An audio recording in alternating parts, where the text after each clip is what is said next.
അസ്സലാമു അലൈക്കും. നമസ്കാരം കൂട്ടുകാരെ, എന്തൊക്കെയുണ്ട് വിശേഷങ്ങൾ? എല്ലാവർക്കും സുഖല്ലേ? എല്ലാവർക്കും സുഖവും സമാധാനവും സന്തോഷവും എന്നും എപ്പോഴും ഉണ്ടാവട്ടെ എന്ന് ആത്മാർത്ഥമായി പ്രാർത്ഥിക്കുന്നു. അതുപോലെ തന്നെ നല്ലൊരു കുടുംബജീവിതം നയിച്ച് മുന്നോട്ട് പോവാൻ സർവശക്തനായ തമ്പുരാൻ തുണയ്ക്കട്ടെ എന്നും ആത്മാർത്ഥമായി പ്രാർത്ഥിക്കുന്നു. അപ്പം ഇന്ന് ഞാൻ നിങ്ങളുമായി പങ്കുവെക്കാൻ ഉദ്ദേശിക്കുന്നത് നമ്മുടെ സമയത്തെക്കുറിച്ച് കുറച്ച് കാര്യങ്ങളൊക്കെ നമ്മൾ മനസ്സിലാക്കുന്നത് ഏറ്റവും നല്ലതാണ്. അപ്പം എനിക്കറിയാവുന്ന ചില കാര്യങ്ങളാണ് ഞാൻ പറയുന്നത്. അപ്പം പല ആളുകളും എന്നോട് പറയും, എന്താ ബാവുക്ക വീഡിയോ ചെയ്യാത്തത്. വീഡിയോ ഞാനങ്ങനെ ഇപ്പം അടുപ്പിച്ചങ്ങനെ ചെയ്യാറില്ല. എന്നാലും വല്ലപ്പോഴൊക്കെ ഒന്ന് ചെയ്യണ്ടേ. നമ്മുടെ വീഡിയോ കാണുന്നവരും അത് പ്രോത്സാഹിപ്പിക്കുന്നവരും സപ്പോർട്ട് ചെയ്യുന്നവരും അവർക്കൊക്കെ എല്ലാ നിലക്കും എല്ലാ നന്മകളും ഉണ്ടായിത്തീരട്ടെ എന്ന് ആത്മാർത്ഥമായി പ്രാർത്ഥിക്കുന്നു. അതുപോലെ തന്നെ എപ്പോഴും വീഡിയോ ചെയ്യാൻ പറ്റാത്തതിൻ്റെ പേരിലാണ്, സുഖമില്ല, പിന്നെ അത് മാത്രമല്ല മറ്റു പല തിരക്കുകളൊക്കെ ആയതിൻ്റെ പേരിലാണ്, ചെയ്യാൻ പറ്റാത്തത് കൊണ്ടാണ് വല്ലപ്പോഴൊക്കെ ചെയ്യുന്നത്. എല്ലാവരും ക്ഷമിക്കുക. അപ്പം ഇന്ന് ഞാൻ പറയുന്നത് നമ്മൾ പ്രധാനപ്പെട്ട കുറച്ച് കാര്യങ്ങൾ മനസ്സിലാക്കേണ്ട കുറച്ച് കാര്യങ്ങളാണ് ഞാൻ പറയുന്നത് കേട്ടോ. അതായത് നമ്മുടെ സമയം അത് നമുക്ക് ഏറ്റവും വിലപ്പെട്ടതാണ് അല്ലേ? എന്നാൽ നമ്മളിൽ മിക്ക പേരും ആ സമയം വെറുതെ ചെലവഴിച്ച് കളയുകയാണ്. നമ്മൾ കരുതും സാമ്പത്തികമായ നേട്ടത്തിന് വേണ്ടി മാത്രം ചെലവഴിക്കുന്നതാണ് സമയം. അങ്ങനെ സാമ്പത്തിക നേട്ടത്തിന് വേണ്ടി ചെലവഴിക്കുമ്പോഴാണ് അതിന് നമുക്ക് ആ സമയത്തിന് വില കൽപ്പിക്കാൻ കഴിയുന്നത് എന്നൊക്കെ തോന്നും. എന്നാൽ സാമ്പത്തികമൊക്കെ നമ്മുടെ ദുനിയാവിൽ മാത്രമേ ഉള്ളൂ. മനസ്സിലായോ? ഇനി നമ്മൾ എത്ര ഉണ്ടാക്കിയാലും ശരി, ചിലപ്പോൾ നമുക്കത് ഉപയോഗത്തിൽ പെട്ടിട്ടില്ലെങ്കിലോ. അപ്പം അതുകൊണ്ട് തന്നെ നമ്മൾ ആത്മീയ തലത്തിലും നമ്മൾ സമയം ചെലവഴിക്കണം. അതിന് നല്ല നല്ല സമയങ്ങൾ കണ്ടെത്താം. അപ്പോൾ അതിനെക്കുറിച്ചൊക്കെയുള്ള കുറച്ച് കാര്യങ്ങൾ പറയാമെന്ന് കരുതിയിട്ടാണ് ഞാൻ ഈ വീഡിയോയിൽ വന്നത്. അതായത് നമുക്കിപ്പോൾ ഒരു ദിവസം നമ്മൾ കണക്കാക്കുന്നത് 24 മണിക്കൂർ. എന്നാൽ 24 മണിക്കൂർ ശരിക്കും തികച്ചുമില്ല. അതിൻ്റെ ശാസ്ത്രം പറയുന്നത് 23 മണിക്കൂറും 56 മിനിറ്റുമാണ് പറയുന്നത്. പിന്നെ അല്പ സെക്കൻഡുകളും. ആ സെക്കൻഡുകൾ 47 സെക്കൻഡ് എന്ന രീതിയിലാണ് കാണുന്നത്. അത് ഒരു ന്യൂമറോളജി പ്രകാരം കണ്ടെത്തിയ സംഖ്യയാണ് കേട്ടോ.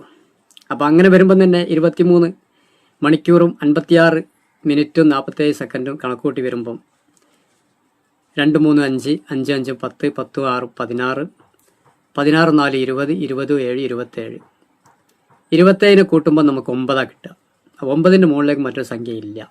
അപ്പം അതുകൊണ്ട് തന്നെ ആ ഒരു കണക്കിലാണ് അത് കണ്ടുവരുന്നത്. ഇതിൽ നമുക്ക് ഏറ്റവും പ്രധാനപ്പെട്ട 7 മിനിറ്റുണ്ട്. അതായത്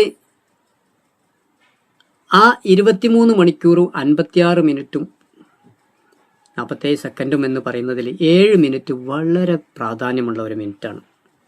എന്നാൽ അതിനകത്ത് തന്നെ ഈ 47 സെക്കൻഡ്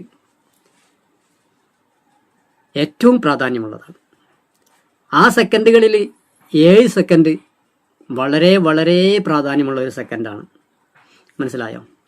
ഇവിടെ നമ്മൾ മനസ്സിലാക്കേണ്ടത് എന്താ വെച്ചാൽ, നമുക്ക് നെഗറ്റീവുകൾ വന്നു ചേരുന്ന ഒരു സമയവുമുണ്ട്, പോസിറ്റീവുകൾ വന്നു ചേരുന്ന ഒരു സമയമുണ്ട്.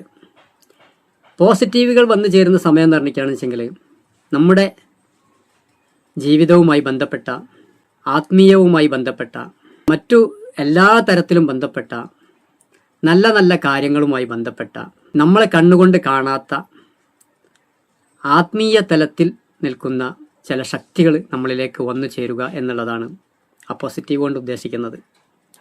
അതുപോലെ തന്നെ നെഗറ്റീവ് വന്നു ചേരുക എന്ന് പറഞ്ഞിട്ടാണെന്ന് വെച്ചെങ്കിൽ നമ്മെ പലതരത്തിലും ദ്രോഹിക്കുകയും വഴികേടിലേക്ക് വഴിതിരിച്ചു വിടുകയും ചെയ്യുന്ന പലതരത്തിലുള്ള കുപ്രസിദ്ധികളും കുപ്രചരണങ്ങളും ദുരൂഹതകളും, ചെയ്തുകൂടാൻ പറ്റാത്ത പല കാര്യങ്ങളും, മോഹിക്കാൻ പറ്റാത്ത പല മോഹങ്ങളും,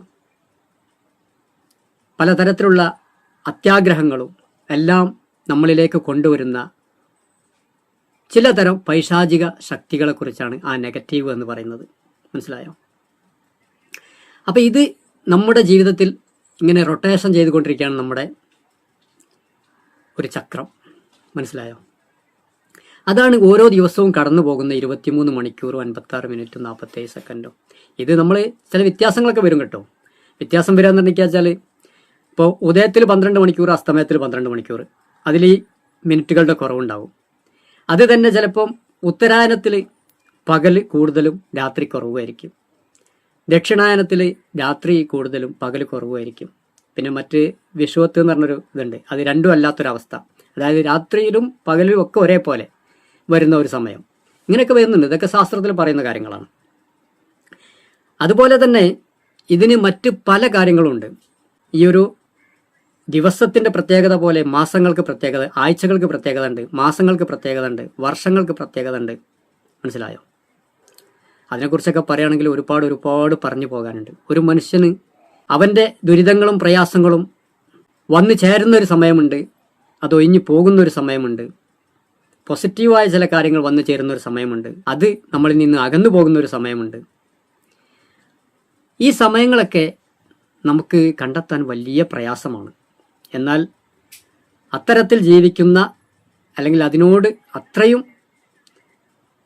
കാര്യങ്ങൾ മനസ്സിലാക്കി മുന്നോട്ട് പോകാൻ സാധിക്കുന്നവർക്ക് സമയവും നേരവും ഒക്കെ മനസ്സിലാക്കി, തെറ്റും ശരിയും മനസ്സിലാക്കി, നെഗറ്റീവും പോസിറ്റീവും മനസ്സിലാക്കി മുന്നോട്ട് പോകാൻ സാധിക്കുകയും ചെയ്യും.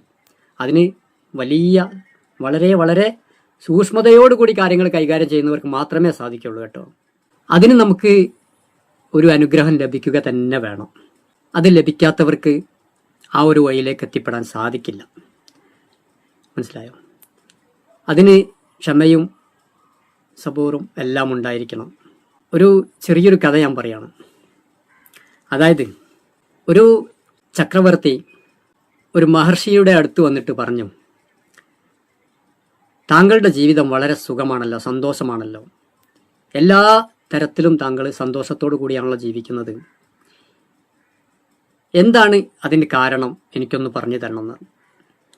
അപ്പം എല്ലാ സൗകര്യങ്ങളും സാമ്പത്തിക നേട്ടങ്ങളും സുഖങ്ങളും എല്ലാം ഉള്ള ഒരു ചക്രവർത്തിയാണ് മറ്റൊരു മഹർഷിയുടെ അടുത്ത് എന്നിട്ട് പറയുന്നത്, നിങ്ങൾക്ക് എല്ലാ സുഖങ്ങളും സന്തോഷവും ഉണ്ടല്ലോ, അതെങ്ങനെയാണ് നിങ്ങൾക്ക് കിട്ടുന്നത്? മനസ്സിലായോ? അപ്പോൾ ഒരുപാട് പണം ഉണ്ടായാലും എല്ലാ സുഖ സൗകര്യങ്ങളും ഉണ്ടായാലും സുഖവും സമാധാനവും എല്ലാവർക്കും കിട്ടൂല എന്ന് നമ്മൾ മനസ്സിലാക്കണം. മനസ്സിലായോ? അപ്പോൾ ഈ മഹർഷി പറഞ്ഞത് എന്താണെന്നറിയോ? ഞാൻ 24 ഗുരുക്കന്മാരെ പിൻപറ്റിയാണ് ഞാൻ ജീവിക്കുന്നത് എന്ന് പറഞ്ഞു. അപ്പോൾ ഏതാണോ ഗുരുക്കന്മാർ എന്ന് ചോദിച്ചു. അപ്പം ഞാൻ ഷോർട്ടാക്കിയിട്ടാണ് പറയുന്നത് കേട്ടോ. അപ്പം മഹർഷി പറഞ്ഞു കൊടുത്ത് 24 ഗുരുക്കന്മാരെന്ന് പറഞ്ഞാൽ വെച്ചാൽ ഭൂമി, വായു, ആകാശം, അഗ്നി, ജലം, ചന്ദ്രൻ, സൂര്യൻ, സമുദ്രം, മാടപ്രാവ്, പെരുമ്പാമ്പ്, പാറ്റ, തേനീച്ച, ആന, മത്സ്യം, മാന്, വണ്ട്, സർപ്പം, പിങ്കള, കന്യക, ബാലൻ, ശരനിർമ്മാതാവ്, പുരരിപ്പക്ഷി, എട്ടുകാലി, വേട്ടാളൻ. ഇങ്ങനെ 24 ജീവികളുടെ പേര് പറഞ്ഞു കൊടുത്തു. അപ്പോൾ അദ്ദേഹം ചോദിച്ചു, അവരിൽ നിന്ന് എങ്ങനെ ഈ സുഖം സമാധാനം കിട്ടുന്നു? അവരെ പിൻപറ്റി അവരിലേക്ക് നോക്കി അവരുടെ കാര്യങ്ങൾ മനസ്സിലാക്കിയാണ് ഞാൻ ജീവിക്കുന്നത്. അപ്പം അങ്ങനെ ഓരോന്നിനെക്കുറിച്ചും വ്യക്തമായി പറഞ്ഞു കൊടുത്തു. മനസ്സിലായോ? അപ്പം എന്താണ്, നമ്മൾ അതിലേക്ക് നോക്കി കാണണം. അവരുടെ ജീവിതം എങ്ങനെയാണ്, അല്ലെങ്കിൽ അവരുടെ സമീപനം എങ്ങനെയാണ് എന്നുള്ളത് മനസ്സിലാക്കി നമ്മൾ ജീവിക്കാൻ പഠിച്ചാൽ നമുക്ക് സന്തോഷവും സുഖവും എല്ലാം നമ്മളിൽ വന്നു ചേരും. മനസ്സിലായോ? അതിന് ഈ ഭൂമിക്ക് ഒരു പേരുണ്ട്. എന്താ ഭൂമിയുടെ പേര്? സർവം സഹ. സർവം സഹ എന്ന പേരിൻ്റെ അർത്ഥം എന്താണെന്നറിയോ? എല്ലാം സഹിക്കുന്നവൾ എന്നാണ്. അതായത് എല്ലാം സഹിച്ചാണ് ഭൂമി ജീവിക്കുന്നത് എന്നാണ് അതിൻ്റെ അർത്ഥം. അപ്പോൾ നമ്മൾ ഭൂമിയെക്കുറിച്ച് നമ്മൾ ചിന്തിക്കണം. ഭൂമിയിൽ എന്തെല്ലാം കാണിച്ചു കൂട്ടുന്നു മനുഷ്യർ. നല്ലത് ചെയ്യുന്നുണ്ട്, ദുഷ്ടപ്രവർത്തികൾ ചെയ്യുന്നുണ്ട്. പക്ഷേ ഭൂമി പ്രതികരിക്കുന്നുണ്ടോ? അങ്ങനെ അതുപോലെ തന്നെ പല കാര്യങ്ങളെയും എടുത്ത് നമ്മൾ ശ്വസിക്കുന്ന വായു, ഏതൊക്കെ തരത്തിലുള്ള മനുഷ്യർക്കും ആ വായു അകത്തും പുറത്തുമായിട്ട് നിലനിൽക്കുന്നു.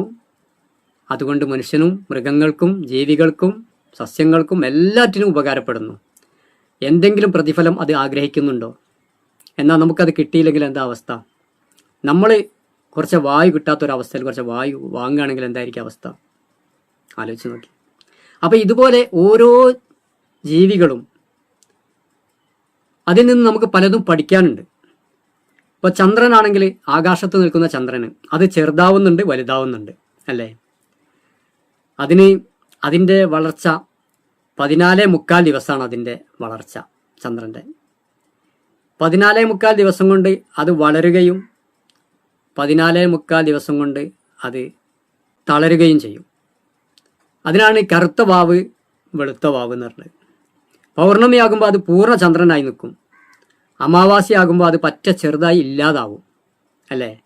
അങ്ങനെ 14.25 29.5 ദിവസം കൊണ്ടാണ് റീസൈക്കിൾ ചെയ്തുകൊണ്ടിരിക്കുന്നത്. അപ്പോൾ അത് ചെറുതാവുകയും വലുതാവുകയും ചെയ്യുന്നുണ്ടോ? ഇല്ല. നമ്മൾ കാണുമ്പോൾ അത് ചെറുതാവുന്നുണ്ട്, വലുതാവുന്നുണ്ട്. പക്ഷേ അത് അതിൻ്റെ പൂർവ്വസ്ഥിതിയിൽ തന്നെയാണ് നിൽക്കുന്നത്. നമ്മൾ കാണുന്നതോ ചെറുതാവുന്നതും വലുതാവുന്നതും. അതുപോലെ ആയിരിക്കണം നമ്മൾ. മറ്റുള്ളവർ നമ്മെ ചെറുതായി കണ്ടേക്കാം, വലുതായി കണ്ടേക്കാം. പക്ഷേ നമ്മൾ എന്താവുന്നില്ല, വലുതാവുന്നില്ല, ചെറുതാവുന്നില്ല. നമ്മൾ നിൽക്കുന്നത് ഒരേ നിൽപ്പിലാണെന്ന് മനസ്സിലാക്കണം. മനസ്സിലായോ? മറ്റുള്ളവർ നമ്മെ ചെറുതായിട്ടും കാണാം, വലുതായിട്ടും കാണാം. ഇങ്ങനെ നമുക്ക് ഓരോ ജീവികളിൽ നിന്നും, ഓരോ വസ്തുക്കളിൽ നിന്നും, നമുക്ക് ഓരോ സൃഷ്ടിപ്പിൽ നിന്നും, ഇതെല്ലാം ദൈവത്തിൻ്റെ സൃഷ്ടിപ്പുകളാണ്. ആകാശം, ഭൂമി, ചന്ദ്രൻ, സൂര്യൻ, നക്ഷത്രങ്ങൾ. മനസ്സിലായോ? ഇവിടെ നമ്മൾ ഈ പ്രപഞ്ചത്തിനെ ഒരു രാശി ചക്രമായിട്ട് നമ്മൾ കാണുന്നുണ്ട് ജ്യോതിഷത്തിൽ. അതായത് നമ്മൾ കിഴക്ക് ഭാഗത്തുനിന്ന് പടിഞ്ഞാറ് ഭാഗത്തേക്കാണ് ആ ചക്രം കറങ്ങിക്കൊണ്ടിരിക്കുന്നത്. മുകൾ ഭാഗത്ത്, താഴെ ഭാഗത്ത് പടിഞ്ഞാറ് ഭാഗത്തുനിന്ന് കിഴക്കോട്ടും അത് കറങ്ങിക്കൊണ്ടിരിക്കുന്നുണ്ട്. അങ്ങനെയാണ് ആ ചക്രത്തിനെ നമ്മൾ കാണേണ്ടത്. ആ ചക്രം 12 ഭാഗങ്ങളാണ്. അതായത് 12 രാശികളായിട്ടാണ് അതിനെ കാണുന്നത്. മേടം, ഇടവം, മിഥുനം, കർക്കിടകം, ചിങ്ങം, കന്നി, തുലാം, വൃശ്ചികം, ധനു, മകരം, കുംഭം, മീനം. ഇങ്ങനെ. മനസ്സിലായോ? അതിനകത്ത് 9 ഗ്രഹങ്ങളുണ്ട്. അതിൽ 7 ഗ്രഹങ്ങളും വലത്തോട്ട് ചലിക്കുമ്പം അതിൻ്റെ വിപരീതമായിട്ട് 2 ഗ്രഹങ്ങൾ ചലിക്കുന്നുണ്ടെന്ന് പറഞ്ഞത്. ആ 2 ഗ്രഹങ്ങളാണ് എന്ത്? രാഹുവും കേതുവും. അത് സൂര്യനെ വിഴുങ്ങുമ്പോഴും ചന്ദ്രനെ വിഴുങ്ങുമ്പോഴുമാണ് എന്താണ്? സൂര്യഗ്രഹണവും ചന്ദ്രഗ്രഹണവും ഒക്കെ ഉണ്ടാവുന്നത്. മനസ്സിലായോ? അതുണ്ടാവുന്നുണ്ട് എന്ന് നമുക്കറിയാലോ. അപ്പം ഇങ്ങനെ പ്രപഞ്ചത്തിനകത്ത് എല്ലാ കാര്യങ്ങളും കൃത്യ സമയത്ത് അത് ചലിച്ചുകൊണ്ടിരിക്കുന്നുണ്ട്. അതിനൊക്കെ സമയക്രമങ്ങളുണ്ട്. എല്ലാ കാര്യത്തിനും സമയക്രമങ്ങളുണ്ട്. അപ്പം ഇതുപോലെ മനുഷ്യനായ നമുക്കും സമയക്രമങ്ങളുണ്ട്. മനസ്സിലായോ? ആ സമയക്രമങ്ങൾ മനസ്സിലാക്കി നമ്മൾ ചെയ്യുകയാണെങ്കിൽ അതിനൊക്കെ നമുക്ക് 100% ഫലം ലഭിക്കുന്നതാണ്. മനസ്സിലായോ? ഇവിടെ ഞാൻ പറഞ്ഞു വരുന്നത്, നമുക്ക് പ്രാർത്ഥനക്കും മറ്റുള്ള കാര്യത്തിനൊക്കെ ഒരുപാട് ഫലം ചെയ്യുന്നതും ഗുണം ചെയ്യുന്നതും നമ്മളിലേക്ക് നെഗറ്റീവ് വരുന്നതും പോസിറ്റീവ് വരുന്നതും ഒക്കെ സമയങ്ങളുണ്ട്. അത് ഓരോരുത്തർക്കും ചിലതൊക്കെ ചില സമയത്ത് ആയിരിക്കാം. അതിനൊരു മാറ്റങ്ങളുണ്ടാവും. എല്ലാം ഒരേപോലെ ആയിരിക്കണമെന്നില്ല. ഓരോ ഗ്രഹങ്ങളും സഞ്ചരിച്ചുകൊണ്ടിരിക്കുന്നുണ്ട്. അതിനൊക്കെ സമയവ്യത്യാസങ്ങളുണ്ട്. മനസ്സിലായോ? നക്ഷത്രങ്ങൾ സഞ്ചരിച്ചുകൊണ്ടിരിക്കുന്നു, അതിനും സമയവ്യത്യാസങ്ങളുണ്ട്. അതുപോലെ മനുഷ്യൻ്റെ കാര്യങ്ങൾക്കും എല്ലാറ്റിനും സമയവ്യത്യാസങ്ങളുണ്ട്. മനുഷ്യരിലേക്ക് നല്ല ആത്മാക്കൾ കടന്നു വരികയും അത് പല ഗുണങ്ങൾ നൽകുകയും ചെയ്യും. എന്നാൽ മനുഷ്യരിലേക്ക് പല മോശമായ ദുഷ്ടശക്തികൾ കടന്നു വരികയും അത് ദോഷമായ പല കാര്യങ്ങളും ചെയ്തു പോവുകയും ചെയ്യും. ഇത് സ്വമേധയാ കടന്നു വരുന്നതുമുണ്ട്. എന്നാൽ ചില ആളുകൾക്ക് നമ്മളിലേക്ക് അതിനെ കടത്തിവിടാൻ സാധിക്കുന്ന തരത്തിലുള്ള ചില ക്രിയകളുമുണ്ട്. മനസ്സിലായോ? നമ്മൾ മനസ്സിലാക്കേണ്ട കാര്യങ്ങളാണത്. ചില ആളുകൾ ഇതൊക്കെ നിഷേധിച്ച് പറയും. ജിന്ന്, പിശാജ്, മലക്ക്, മറ്റു ദുഷ്ടശക്തികൾ. ഞാൻ കാണുന്നതും മനസ്സിലാക്കിയതും ഒരുവിധം ദുഷ്ടശക്തികളൊക്കെ ജിന്നുകളിൽ നിന്നാണ് ഉണ്ടായത് എന്നാണ്. മനസ്സിലായോ? അവർക്ക് നല്ലതാവാം, ചീത്തയുമാകാം, മനുഷ്യനെ പോലെ തന്നെ. എന്നാൽ മനുഷ്യന് ഇവരെ കാണാൻ ഒരിക്കലും സാധിക്കില്ല. കാണുന്ന ചില മനുഷ്യർക്ക് മാത്രമല്ലാതെ. മനസ്സിലായോ? അത് കാണണമെങ്കിൽ ആ രീതിയിലേക്ക് ആ മനുഷ്യൻ എത്തണം. എന്നാൽ തന്നെ അതിന് ചില നിശ്ചിത സമയങ്ങളുണ്ട്. ആ സമയത്തേ കാണാൻ പറ്റുള്ളൂ. നേരെ മറിച്ച് നമുക്ക് മറ്റെല്ലാം കാണാനുള്ള കഴിവുണ്ട്. അത്തരത്തിലുള്ളതിനെ കാണാനുള്ള കഴിവ് വളരെ കുറവാണ്. എന്നാലോ മൃഗങ്ങൾക്കോ അത്തരത്തിലുള്ള എല്ലാ ശക്തികളെയും കാണാനുള്ള കഴിവുമുണ്ട്. നമ്മളിപ്പോൾ ഒരു പൂച്ച നമ്മൾ വീട്ടിൽ വളർത്തി നോക്കി, അത് നമ്മുടെ മുന്നിൽ ഇരിക്കുമ്പോൾ തന്നെ പെട്ടെന്ന് എഴുന്നേറ്റ് നോക്കുകയും എഴുന്നേറ്റ് ഓടുകയും ചെയ്യും. നമ്മൾ നോക്കുമ്പോൾ ഒന്നും കാണില്ല, പക്ഷേ അത് കാണുന്നുണ്ട്. ഏതോ ഒരു ദുഷ്ടശക്തിയെ അത് കാണുന്നുണ്ട്. അത് കണ്ട് ഭയന്നിട്ടാവാം അത് എഴുന്നേറ്റ് ഓടുന്നത്. പട്ടികൾ ഓളിയിടുന്നത് നിങ്ങൾ കേട്ടിട്ടില്ലേ? മറ്റു മൃഗങ്ങളൊക്കെ വലിയ ശബ്ദത്തോടു കൂടി കരയുന്നത് കേട്ടിട്ടില്ലേ? എനിക്ക് അനുഭവമുള്ള കാര്യങ്ങളാണ് പലതും. ഞാനിതിൻ്റെ മുമ്പ് ആ കഥ പറഞ്ഞതാണ്. ഞാനൊരു സ്ഥലത്ത് ജോലി ചെയ്തിരിക്കുന്ന സമയത്ത്, ഉച്ച സമയത്ത് അടുത്ത വീട്ടിലെ പശു വലിയ ശബ്ദത്തോട് കൂടിയിട്ട് അട്ടഹസിക്കുന്നതായിട്ട് ഞാൻ കേട്ടു. അപ്പം തന്നെ എൻ്റെ സുഹൃത്തിനോട് ഞാൻ പറഞ്ഞു, എന്തോ ഒന്ന് സംഭവിക്കാൻ പോകുന്നുണ്ട്, എന്തോ ഒരു ശക്തി അതിൽ പോയിട്ടുണ്ട് കാരണം. അത് പറഞ്ഞ് മുഖം തിരിയുന്നതിന് മുമ്പ് തന്നെ അടുത്ത വീട്ടിൽ നിന്നൊരു ഒരു കൂട്ടാർപ്പ് കേട്ടു. പിന്നീട് അവിടേക്ക് ആളുകളൊക്കെ ഓടിപ്പോകുന്നതും വരുന്നതും. അപ്പം ഞങ്ങൾക്ക് പോകാൻ പറ്റില്ല. ഞാൻ ജോലി ചെയ്യുന്നത് കുറച്ച് ഉയരത്തിൽ ഇരുന്നിട്ട് ജോലി ചെയ്യാണ്. അവിടുന്ന് പെട്ടെന്ന് ചാടി ഇറങ്ങാനൊന്നും പറ്റില്ല. അപ്പം ഞാൻ അവിടുന്ന് തിരിച്ചു പോണ ആളുകളോട് ചോദിച്ചു, എന്താ അവിടെ സംഭവിച്ചതെന്ന് ചോദിച്ചു.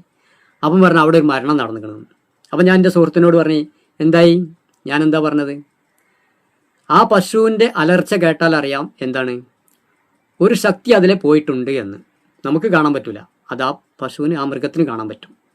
അത് കണ്ടപ്പോഴാണ് അത് അലറിയത്. ആ ശക്തി മറ്റൊന്നുമല്ല. നമ്മൾ മുസ്ലിങ്ങൾ പറയും മനുഷ്യൻ്റെ റൂഹിനെ പിടിക്കാൻ വരുന്നത് ഇസ്രായേലാണെന്ന് പറയും. എന്നാൽ മറ്റുള്ളവർ വേറെ പല ഭാഷകളും പറയും. കാലം വന്നു എന്നൊക്കെ പറയും. മനസ്സിലായോ? അപ്പം ഇതുപോലെ ഇങ്ങനെയുള്ള ശക്തികളും കാര്യങ്ങളൊക്കെ ഉണ്ട്. അത് മനുഷ്യർക്ക് കാണാൻ സാധിക്കില്ല, എന്നാൽ ചില ആളുകൾക്ക് സാധിക്കും. അത് അതിൻ്റേതായ രീതിയിൽ ചെയ്യുന്നവർക്കും നിൽക്കുന്നവർക്കും ഇരിക്കുന്നവർക്കും ഒക്കെ സാധിക്കും. മനസ്സിലായോ? അപ്പം ഞാൻ പറഞ്ഞു വരുന്നത്, നമുക്ക് ഏറ്റവും പ്രധാനപ്പെട്ട ഒരു സമയത്തെക്കുറിച്ച് ഞാൻ പറഞ്ഞു തരാം. അതുപോലെ തന്നെ ഏറ്റവും പ്രധാനപ്പെട്ട ഒരു ഇസ്മും ഞാൻ പറഞ്ഞു തരാം. അപ്പം ചില ആളുകൾ ചോദിക്കും, ഞാൻ മുസ്ലിം അല്ല, ഞാൻ എന്ത് ചെയ്യും, എന്ത് ചൊല്ലും എന്നൊക്കെ ചോദിക്കും. അങ്ങനെ ചോദിക്കുന്നവർക്ക് പറയാനുള്ളത്, അവരവരുടെ ഇഷ്ടദൈവനാമം വിളിക്കുക. പക്ഷെ അതിന് എണ്ണം കണക്കാക്കിയിട്ട് വിളിക്കുക, സമയം നോക്കിയിട്ടും ചെയ്യുക. അത് ഒരുപാട് ഗുണം ചെയ്യും.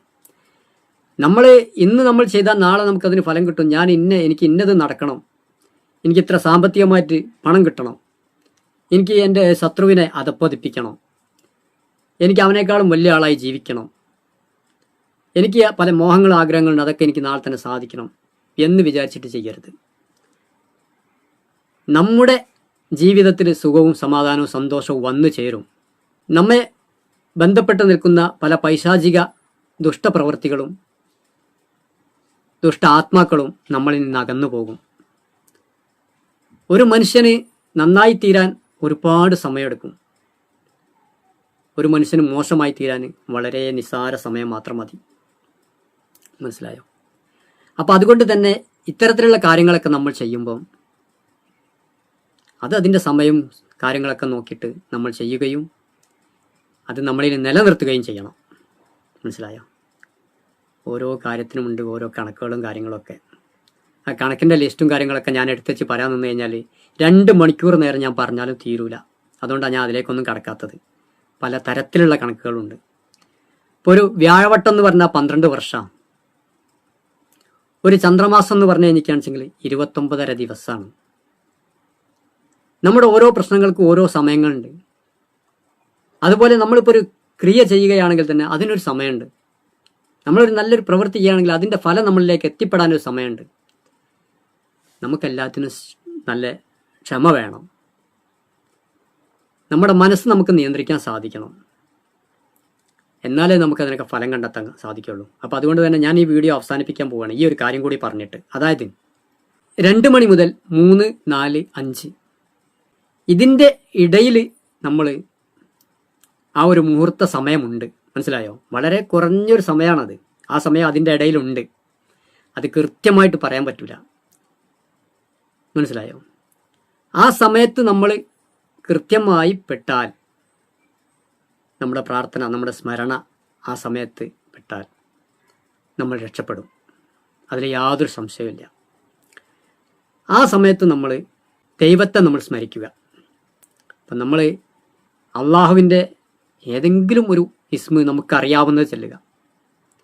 ഇപ്പം ഞാൻ പറയുന്നത് നമുക്ക് എല്ലാവർക്കും ചെല്ലാൻ പറ്റിയത് യാ ലത്തീഫ് യാ അല്ലാ എന്ന് ചെല്ലാം. മനസ്സിലായോ? ഏറ്റവും സൂക്ഷ്മമായതിനെ അറിയുന്നവനാണ് ആര്? നമ്മെ സൃഷ്ടിച്ച സൃഷ്ടാവ്. അതുകൊണ്ട് തന്നെ നമുക്ക് ആ ഒരു നാമം, ഇനി മറ്റേത് നാമമായാലും ശരി, അത് നമ്മൾ കൃത്യമായ രീതിയിൽ നമ്മളൊരു 3333 പ്രാവശ്യം നമ്മൾ ചൊല്ലി തീർക്കാൻ നോക്കുക. അത് ചൊല്ലാൻ എണ്ണം കണക്കാക്കാൻ വലിയ പണിയൊന്നുമില്ല. 101 ഒരു മാല നമ്മുടെ കയ്യിലുണ്ടെങ്കിൽ ഒരു മാല ഒരു റൗണ്ട് നമ്മൾ ചൊല്ലിക്കഴിഞ്ഞാൽ 101 അങ്ങനെ നമ്മൾ 33 പ്രാവശ്യം ചൊല്ലിയാൽ 3333 കേട്ടോ. അത് നമ്മൾ വളരെ സൂക്ഷ്മതയോട് കൂടി കൈകാര്യം ചെയ്യണം. മനസ്സിലായോ? എന്നാൽ നമുക്ക് നമ്മുടെ ജീവിതത്തിൽ ഒരുപാട് നേട്ടങ്ങൾ നമുക്ക് കൊയ്തെടുക്കാൻ സാധിക്കും. ഒരുപാട് നമ്മളിലുള്ള നെഗറ്റീവുകൾ തള്ളിക്കളയാൻ നമുക്ക് സാധിക്കും. മനസ്സിലായോ? അപ്പം ചില ആളുകൾ ചോദിക്കുന്നതാണ് നമ്മൾ എന്ത് ചെയ്യും, നമ്മൾ എന്ത് ചെല്ലുന്നൊക്കെ. അങ്ങനെയുള്ളവർക്ക് അവരുടെ ദൈവനാമം, ഇഷ്ട ദൈവനാമം ചൊല്ലിയിട്ട് അങ്ങനെ ഇരിക്കുക, നമ്മളൊരു ഉദ്ദേശം മനസ്സിൽ വെച്ചുകൊണ്ട്.